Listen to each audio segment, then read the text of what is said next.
নমস্কার বন্ধুরা, আমরা ধারাবাহিকভাবে যে পর্বটি উপস্থাপন করছি স্পেকট্রাম পাবলিকেশনের রাজীব আহিরের মডার্ন ইন্ডিয়া থেকে পরপর যে চ্যাপ্টার ওয়াইজ কভার করা হচ্ছে এবং ডাব্লিউবিসিএস ওরিয়েন্টেড অ্যানালাইসিস করা হচ্ছে, সেখানে আজই আমরা পার্ট 2 নিয়ে এসেছি চ্যাপ্টার 15-এর। অলরেডি আমরা চ্যাপ্টার 15-এর পার্ট 1 কভার করেছি। চ্যাপ্টারটির নাম ইমার্জেন্স অফ গান্ধী, মানে গান্ধীজির ভারতীয় রাজনীতিতে প্রবেশ। এবং পার্ট 1-এ আমরা মন্টফোর্ট রিফর্মস 1919, মন্টেগু চেমসফোর্ড রিফর্ম 1919 নিয়ে বিস্তৃত আলোচনা করেছি এবং সেখানে ইতিহাসের পার্ট এবং ইতিহাসের সিগনিফিক্যান্ট পার্টগুলো নিয়ে আলোচনা করেছি, ভারতীয় জাতীয় আন্দোলন বা ভারতীয় স্বাধীনতা সংগ্রামের পার্সপেক্টিভে। তা আজকে আমরা পার্ট 2-তে নিয়ে এসেছি mainly making of Gandhi. Gandhiji ভারতীয় স্বাধীনতা সংগ্রামের ইতিহাসে একটি গুরুত্বপূর্ণ রোল প্লে করেন এবং একটি যুগকে গান্ধী যুগ হিসাবেই চিহ্নিত করা হয়। ফলে সেই গান্ধীজি কিন্তু একদিনে প্রস্তুত হননি। গান্ধীজির প্রস্তুত হতে তিনি কিন্তু অনেকটা সময় অতিবাহিত করেছিলেন, যার পরে তিনি গান্ধীজি হয়ে উঠেছিলেন। তা আজকে সেই নিয়ে আমরা আলোচনা করব। যদি একটু আমরা পূর্ব পাঠে একটু রিভিশনে চলে যাই, মানে আমাদের একটু ব্যাকগ্রাউন্ড নিয়ে একটু আলোচনা করে নিই, তাহলে আমরা বলবো যে এর আগে আমরা স্বদেশী মুভমেন্ট দেখেছি, আমরা সুরাট স্প্লিট দেখেছি, আমরা 1909 সালে মর্লেমিন্টো রিফর্মস দেখেছি, 1912-তে আমরা হার্ডিঞ্জের উপর বোমা নিক্ষেপ দেখেছি, গাদার পার্টি বাইরের ফরমেশনের মধ্যে ইন্ডিয়া হাউস, গাদার পার্টি দেখেছি বৈপ্লবিক কার্যকলাপের মধ্যে, তারপর আমরা হোম রুল লীগ আন্দোলন দেখেছি এবং কীভাবে প্রত্যেকটি আন্দোলনই স্তীমিত হয়ে গেছিলো সেই নিয়েও আমরা ডিটেলে আলোচনা করেছি। এবং সেটির জন্য এই কন্টিনিউটি বজায় রাখার জন্য কিন্তু আপনাদের অবশ্যই আগের ভিডিওগুলি পর কন্টিনিউয়াস বেসিসে দেখে আসতে হবে, তারপরে আপনারা নিশ্চয়ই এই ভিডিও দেখবেন। এবং সেখানে আমাদের যেগুলো, এখানে আমরা একদম স্পেসিফিক পয়েন্ট ওয়াইজ আলোচনা করব পরীক্ষার পার্সপেক্টিভে, পরীক্ষা ওরিয়েন্টেড ম্যানারে। প্রথমে হচ্ছে মহাত্মা গান্ধী। তিনি 1869 সালের অক্টোবর মাসের 2 অক্টোবর তিনি জন্মগ্রহণ করেছিলেন প্রিন্সলেস স্টেট কাথিয়াওয়ার, গুজরাটের প্রিন্সলেস স্টেট কাথিয়াওয়ার অঞ্চলে তিনি জন্মগ্রহণ করেছিলেন এবং তিনি আইন নিয়ে পড়াশোনা করেছিলেন ইংল্যান্ডে। এবং আইন নিয়ে পড়াশোনার শেষে তিনি 1898 সালে তার 25 বছর বয়সে তিনি সাউথ আফ্রিকায় যান ভারত থেকে। এবং তখন তার একটি ক্লায়েন্ট ছিল, ওই আইনের ক্লায়েন্ট আর কি, যার কেস নিয়ে তিনি সাউথ আফ্রিকা পাড়ি দেন। তার নাম ছিল দাদা আবদুল্লাহ ছিল তার ক্লায়েন্ট। তিনি সেখানে কিছু অভিজ্ঞতা সঞ্চয় করেছিলেন। অভিজ্ঞতার মধ্যে তিনি সেখানে বিদেশিদের একটা জাতিবিদ্বেষ নীতি, এটাকে হোয়াইট রেসিজম বলা হতো, সাদা চামড়ার মানুষের কালো চামড়ার উপর যে একটা জাতিবিদ্বেষ নীতি, একটা জাতিবিদ্বেষ মনোভাব, সেটা তিনি দেখতে পেয়েছিলেন।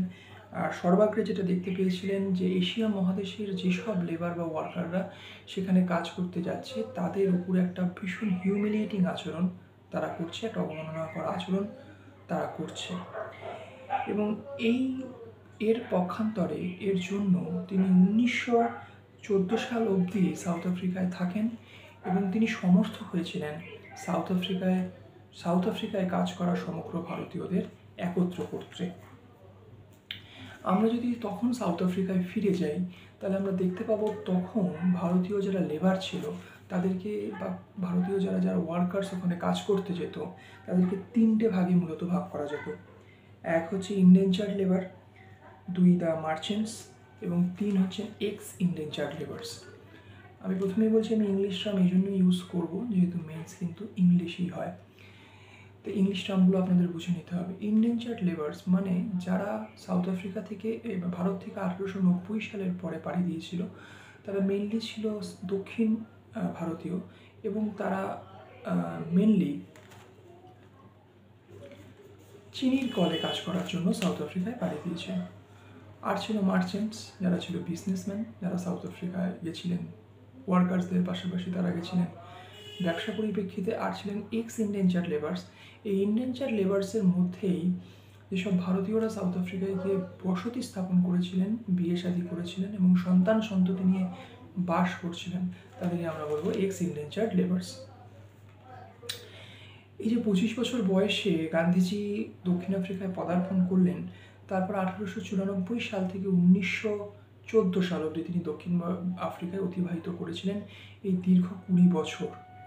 এই দীর্ঘ 20 বছরের জীবনে কিন্তু তিনি থেমে থাকেননি এবং তিনি এই সময় কিন্তু তার আন্দোলনের হাতেখড়ি এবং এই আন্দোলনের শিক্ষা কিন্তু তিনি দক্ষিণ আফ্রিকায় লাভ করেছিলেন। তাহলে প্রথম 1894 সাল থেকে যদি 1906 সাল অবধি বলি, তাহলে এই যে 12 বছর, প্রথম 12 বছর তিনি মডারেট ফেজ অ্যাডাপ্ট করেছিলেন, নরমপন্থী নীতি অ্যাডাপ্ট করেছিলেন। তার এই মডারেট ফেজ বা এই নরমপন্থী নীতির মধ্যে ছিল মেনলি পিটিশনস এবং প্রেয়ার। এইগুলো তিনি দক্ষিণ আফ্রিকার সরকারকে বা দক্ষিণ আফ্রিকার যে সরকার, যা ব্রিটিশ গভর্নমেন্ট দ্বারা পরিচালিত হতো, তাদেরকে কিন্তু তিনি এই চিঠির মাধ্যমে ভারতীয়দের, দক্ষিণ আফ্রিকায় বসবাসকারী ভারতীয়দের দুর্দশা এবং তারা কী কী সম্মুখীন হচ্ছে সেই সব কথা কিন্তু তিনি তাদের কাছে তুলে ধরতেন। এবং ভারতবাসীর যারা দক্ষিণ আফ্রিকায় গেছিল তাদের বিভিন্ন জাতি সম্প্রদায় নির্বিশেষে তাদের একত্রিত তিনি করতে পেরেছিলেন এবং তিনি ফর্ম করেছিলেন ন্যাটাল ইন্ডিয়ান কংগ্রেস। এটি কিন্তু তিনি তৈরি করেছিলেন এবং তিনি সেখান থেকে একটি নিউজ পেপার চালাতেন যার নাম ছিল ইন্ডিয়ান অপিনিয়ন। প্রশ্ন এরকম হতেই পারে যে ন্যাটাল ইন্ডিয়ান কংগ্রেস কে এবং কোথায় তৈরি করেছিলেন এবং কী জন্যে তৈরি করেছিলেন। যদি আমি একটু ডিটেল প্রভিশনে যাই, তাহলে natal Indian Congress Gandhiji south আফ্রিকায় এবং ভারতবাসীর, দক্ষিণ আফ্রিকায় বসবাসকারী ভারতবাসীদের দুর্দশা নিরসনের জন্যই কিন্তু তিনি ন্যাটাল ইন্ডিয়ান কংগ্রেস তৈরি করেছিলেন এবং সেখানে এই সকল প্রকার ভারতীয়দের একত্রিত করার চেষ্টা করা হয়েছিল। এবং নিউজ পেপার তিনি যেটি চালাতেন ইন্ডিয়ান অপিনিয়ন। প্রশ্ন হতে পারে ইন্ডিয়ান অপিনিয়ন তিনি কোথায় পাবলিশ করতেন? উত্তর হবে দক্ষিণ আফ্রিকায়, এবং কারণও ছিল সেই জিনিসগুলোকে নিউজের মারফত বের করা বা প্রকাশ করা। এরপর আমরা যদি তার প্যাসিভ রেজিস্ট্যান্সের ফেজে চলে আসি, এরপর তিনি যে ফেজটা অ্যাডাপ্ট করেছিলেন সেটা ছিল প্যাসিভ রেজিস্ট্যান্স। 1906 সাল থেকে 1914 সাল, এই দীর্ঘ 8 বছর তিনি এই ফেজের মধ্যে দিয়ে অতিক্রম করেছেন। প্যাসিভ রেজিস্ট্যান্স বা যেটি তিনি নাম দিয়েছিলেন সত্যাগ্রহ। এই সত্যাগ্রহ ছিল তার ইউনিক স্টাইল অফ প্রটেস্ট।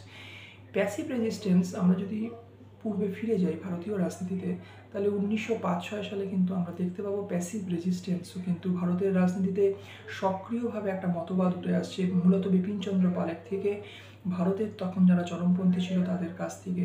এবং তারা কিন্তু সেখানে শুধুমাত্র স্বদেশি বয়কটেই থেমে থাকেননি, তারা বলেছিলেন বিভিন্ন স্কুল, কলেজ, আইন, আদালত, সেই জিনিসগুলোকেও আমাদের বয়কট করতে হবে এবং সেটারই নাম দিয়েছিলেন প্যাসিভ রেজিস্ট্যান্স। যদিও সেটা সেরকমভাবে প্রোপাগেট করা যায়নি চরমপন্থীদের আপত্তিতে, কিন্তু গান্ধীজি কিন্তু সেই সময় এই প্যাসিভ রেজিস্ট্যান্স অ্যাডাপ্ট করেছিলেন। কিন্তু এই প্যাসিভ রেজিস্ট্যান্সটা কিছুটা আলাদা ছিল, যেটাকে তিনি সত্যাগ্রহ বলে অভিহিত করেছিলেন। এই সত্যাগ্রহ সেই চরমপন্থীদের প্যাসিভ রেজিস্ট্যান্স থেকে কিছুটা ফর্ম অ্যান্ড শেপে আলাদা ছিল, সেটা নিয়েও আমি আলোচনা করব।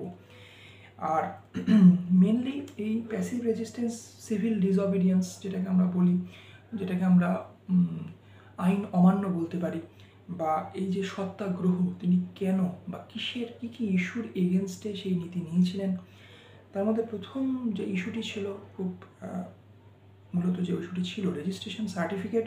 1906 সালে আমরা দক্ষিণ আফ্রিকায় দেখতে পাচ্ছি যে যারা দক্ষিণ আফ্রিকায় যেসব ভারতীয় কাজ করতে যাচ্ছেন তাদেরকে সবসময় একটি registration certificate provided by South African government, সেটা নিয়ে ঘুরতে হতো। এবং এটা একটা ছিল তাদের প্রতি একটা ডিসক্রিমিনেটরি আচরণ, কেন খুব সহজেই তাদেরকে পৃথক করে ফেলা যেত যে ইনি রেজিস্ট্রেশন সার্টিফিকেটের কাছে আছে, তার মানে ইনি নিশ্চয়ই অন্য দেশ থেকে আসা ভারতীয়। তাহলে এই যে ডিসক্রিমিনেটরি অ্যাটিটিউড তাদের উপর করা হতো, এটার নেতৃত্ব দিয়েছিলেন, এটার এগেনস্টে প্রোটেস্টের নেতৃত্ব দিয়েছিলেন গান্ধীজি। অনেক রেজিস্ট্রেশন সার্টিফিকেট অনেক লেবারার্সরা পুড়িয়ে ফেলে এবং তারা মেনলি ডিনাই করে যে আমরা এই রেজিস্ট্রেশন করবো না। এবং তার জন্য গান্ধীজিকে সাউথ আফ্রিকান গভর্নমেন্ট এবং অন্যান্য এই মতবাদের যারা সতীর্থ ছিল তাদেরকে কিন্তু জেলে ভরা হয়েছিল। তাছাড়া তিনি একটি ক্যাম্পেইন চালিয়েছিলেন যেখানে রেস্ট্রিক্ট করে দেওয়া হয়েছিল ইন্ডিয়ান থেকে মাইগ্রেশন, ভারত থেকে কর্মচারী এবং লেবারদের দক্ষিণ আফ্রিকায় যাওয়ায় রেস্ট্রিকশন এনেছিল যেখানে সাউথ আফ্রিকান গভর্নমেন্ট, সেখানে কিন্তু তার বিরুদ্ধেও কিন্তু তিনি একটি অভিযান চালিয়েছিলেন এবং সেখানেও তিনি প্যাসিভ রেজিস্ট্যান্স বা সত্যাগ্রহ নীতি অ্যাডাপ্ট করেছিলেন। তাছাড়া আরেকটা ক্যাম্পেইন চালানো হয়েছিল যেখানে হাই পোল ট্যাক্স, যেখানে 3 পাউন্ড করে পোল ট্যাক্স দেওয়া হতো, দক্ষিণ আফ্রিকায় বসবাসকারী ভারতীয়দের 3 পাউন্ড করে পোল ট্যাক্স দিতে হতো। তাছাড়া সুপ্রিম কোর্ট, দক্ষিণ আফ্রিকার সুপ্রিম কোর্ট একটি অর্ডার এনেছিল যেখানে বিয়ে কিছু বিয়েকে ইনভ্যালিডেট করে দেওয়া হয়েছিল, এবং মূলত সেই বিয়েগুলোকে ইনভ্যালিডেট করা হয়েছিল এইসব বিয়েগুলোকে যেসব বিয়েগুলো ক্রিশ্চিয়ান রুল মেনে হয়নি, সেসব বিয়েগুলোকে ইনভ্যালিডেট করে দেওয়া হয়েছিল, বিয়েগুলোকে ইললিগাল এবং তার মাধ্যমে হওয়া সন্ততিদের ইললেজিটিমেট বা অবৈধ বলে ঘোষণা করা হয়েছিল। এবং এর বিরুদ্ধেও গান্ধীজি আন্দোলনে সরব হয়েছিলেন এবং প্যাসিভ রেজিস্ট্যান্সের মাধ্যমে তিনি আন্দোলন করেছিলেন। তাছাড়া 4 নম্বর যে ইস্যুটি ছিল সেটি হচ্ছে ট্রান্সভাল ইমিগ্রেশন অ্যাক্ট। তখন একটি লেজিসলেশনের মারফত, দক্ষিণ আফ্রিকার লেজিসলেশনের মাধ্যমে একটি অ্যাক্ট পাস করা হয়েছিল, যেটি ছিল নাটাল থেকে, দক্ষিণ আফ্রিকার একটি জায়গা নাটাল থেকে ট্রান্সভালে যে ইমিগ্রেশন করতেন ভারতীয় আর্টিসানস বা লেবারেরা, যারা মূলত প্ল্যান্টেশন এবং মাইনার ওয়ার্কার ছিলেন, মানে খনি এবং বিভিন্ন কলকারখানায় কাজ করতেন, তাদের সেই ইমিগ্রেশন যেটা তাদের যে যাওয়া নেটাল থেকে ট্রান্সফারে যাওয়া সেটিকে অবৈধ বলে ঘোষণা করা হয়েছিল, এবং এর এগেনস্টেও কিন্তু গান্ধীজি সরব হয়েছিলেন এই প্যাসিভ রেজিস্ট্যান্সের মাধ্যমে। এবং এটার যে আউটকাম যেটা হয়েছিল সেটি একটি খুব ভীষণ একটি আউটকাম ছিল। আউটকামটি এরকম যে তখনকার সময় দক্ষিণ আফ্রিকার যিনি ভাইসরয় ছিলেন, তাছাড়া লর্ড হার্ডিঞ্জ আমাদের তিনি ভাইসরয় ছিলেন তদানীন্তন সময়, তারা কিন্তু এই যে রিপ্রেশন, সাদা চামড়ার মানুষদের যে কালো চামড়ার প্রতি একটি রিপ্রেশন, অবৈধ রিপ্রেশন, সেটিকে খুব জোরালোভাবে নিন্দা করেছিলেন এবং ইমপার্শিয়াল মানে পক্ষপাতবিহীন একটি তদন্তের কিন্তু তারা দাবি করেছিলেন। এবং যার সর্বশেষ আলটিমেট যেটা কনসিকুয়েন্স ছিল, যেটা আউটপুট ছিল, সেটি হচ্ছে গান্ধীজি, হার্ডিঞ্জ এবং আমরা জানি দীনবন্ধু হিসেবে যিনি পরিচিত সেই CF অ্যান্ড্রিউস এবং জেনারেল স্মুট, এরা মিলিত হয়ে একটি যেটি একটা রেজলিউশনে এসেছিলেন, একটি একটি লাস্টে হয়েছিলেন যেখানে এই পোল ট্যাক্স নিরসন করা হয়েছিল, যেখানে এই রেজিস্ট্রেশন সার্টিফিকেটের ইস্যুটাকে নিরসন করা হয়েছিল, এবং ম্যারেজ সেটাকেও কিন্তু ইন্ডিয়ান রুল অনুযায়ী সলেমনাইজড করা হয়েছিল। এবং এই জিনিসগুলো কিন্তু গান্ধীজি তার আন্দোলনের মাধ্যমে অ্যাচিভ করেছিলেন, এবং এটি ছিল তার একটি বড় অ্যাচিভমেন্ট। এবং এই থেকে এই যে জায়গাটা তিনি গান্ধীজি পেয়েছিলেন সাউথ আফ্রিকায়, যেটি খুব লিমিটেড পপুলেশনের উপর হলেও গান্ধীজির কনফিডেন্স অনেকাংশে সেটাকে বাড়িয়ে দিয়েছিল।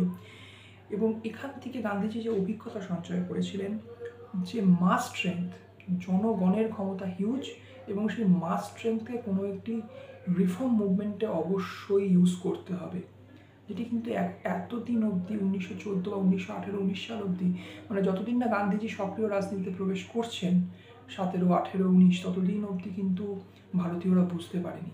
কিছু অংশে বুঝলেও, আমি এটা নিয়ে আগেও ভিডিওতে আলোচনা করেছি আগের পার্টগুলোতে, সেটা কিন্তু স্তীমিত হয়ে গেছিলো। কিন্তু গান্ধীজি বুঝতে পেরেছিলেন যে মাস স্ট্রেংথটাই হচ্ছে আসল। আর তিনি এটিও বুঝতে পেরেছিলেন ধর্মভিত্তিক জনগণকে ভাগ করা যাবে না, শ্রেণীভিত্তিক জনগণকে ভাগ করা যাবে না। ডিভাইড মানেই শক্তি কমে যাবে, সবাইকে নিয়েই কিন্তু লড়তে হবে, এবং সেখানেই হচ্ছে আসল স্ট্রেংথ। এবং সেখান থেকে তিনি একটি on style of protest evolve করেছিলেন, যেটাকে সত্যাগ্রহ নামে নামাঙ্কিত করা হয়।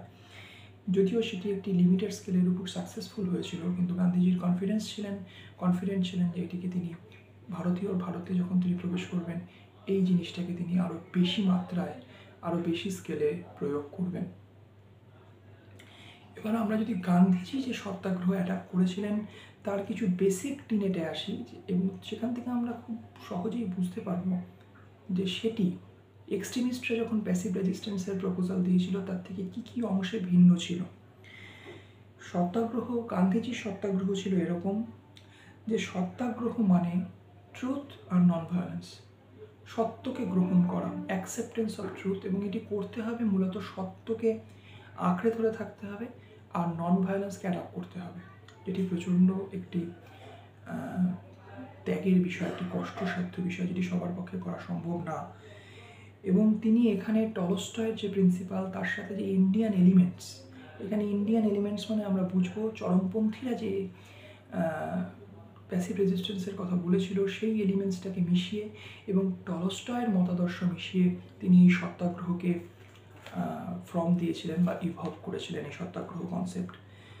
তাছাড়া বলা হয়েছিল যে সত্যাগ্রহী, যিনি প্রকৃত সত্যাগ্রহী হবেন, তিনি কোনো সময় কোনো অসত্যের কাছে মাথা নত করবে না, তিনি সবসময় সত্যকে জড়িয়ে থাকবে। এবং যিনি প্রকৃত সত্যাগ্রহী, তিনি সবসময় সত্যবাদী থাকবে, অহিংস থাকবে এবং তার কোনো ভয় থাকবে না, তিনি নির্ভয় হবেন। এবং একজন প্রকৃত সত্যাগ্রহী সবসময় নন কোঅপারেশন আর বয়কটের উপর ভিত্তি করে কাজ করবে, মানে অসহযোগ, সরকারের সাথে অসহযোগ আর বয়কট। যেখানে যেখানে তার মনে হবে আমি মানব না, সেখানে আমি বয়কট করব। এই নীতির উপর ভিত্তি করেই কিন্তু একজন সত্যাগ্রহী কাজ করবে, তার বাইরে কিছু নয়। এবং এখানে যে যে মেথডগুলো ইউজ করা হয়েছিল বা মেথড ইউজ করা হবে তিনি বলেছিলেন, সেগুলো হচ্ছে নন পেমেন্ট অফ ট্যাক্স। যদি মনে হয় অতিমাত্রায় খাজনা, তাহলে খাজনা পেমেন্ট করা বন্ধ করতে হবে, কেন সেটি একটি অসত্য, সেটি একটি রং, সেটিকে চিরতরে ডিনাই করতে হবে।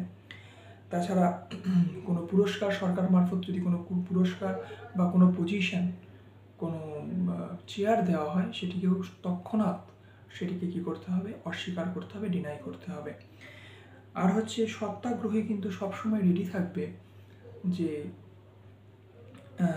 যিনি রং ডুয়ার, মানে যিনি এই কাজগুলো, অসত্য কাজগুলো করাচ্ছেন, তার থেকে চরম সাফারিংস, তার থেকে চরম অসহ্য জিনিস তার থেকে নেমে আসবে এবং তিনি চরম অত্যাচার করবেন, সেই অত্যাচার কিন্তু মাথা পেতে নিতে হবে। এবং আর হচ্ছে সত্যাগ্রহীর মধ্যে, মনের মধ্যে কোনো সময় বিষমভাব আসবে না, ঘৃণার উদ্বেগ হবে না সেই যে রং ডুয়ার বা যিনি অসত্য কাজ করাচ্ছেন তার প্রতি। যতই তিনি অসত্য কাজ করান, সত্যাগ্রহীর সেই মনের মধ্যে সেই সাহস, সেই মনন রেখে দিতে হবে। এবং তিনি কোনো সময়ই কোনো অবস্থাতেই অসত্যের কাছে নিজেকে সমর্পণ করবেন না। আর সবচেয়ে বড় কথা, সত্যাগ্রহীকে খুবই সাহসী হতে হবে, যিনি সব রকমের পরিণাম, সব রকমের কষ্ট সহ্য করতে পারবেন। এবং গান্ধীজি এটিও মেনশন করেছিলেন, যে কোনো রকমের ভায়োলেন্স, যে কোনো রকমের হিংসা, বিদ্রোহ, বিপ্লব, যাতে হিংসা জড়িয়ে আছে, সেটি কিন্তু ভীতু বা ভয়েরই সাপেক্ষিক। এবং এটিই ছিল গান্ধীজির সত্যাগ্রহর কনসেপ্ট। এরপরে আমরা গান্ধীজি ইন ইন্ডিয়া এই পার্ট নিয়ে আসছি এবং সেখানে আরও বিস্তৃতভাবে গান্ধীজির বিভিন্ন ছোট ছোট ঘটনাগুলি আলোচনার মারফত গান্ধীজি কীভাবে বৃহত্তর ভারতের রাজনীতিতে প্রবেশ করলেন সেটি নিয়ে আলোচনা করা হবে। এখানেই পার্ট 2 শেষ হলো। দেখতে থাকুন এবং দেখা হচ্ছে পরের ভিডিওতে। ভালো লাগলে নিশ্চয়ই লাইক করুন, সাবস্ক্রাইব করুন। Thank you.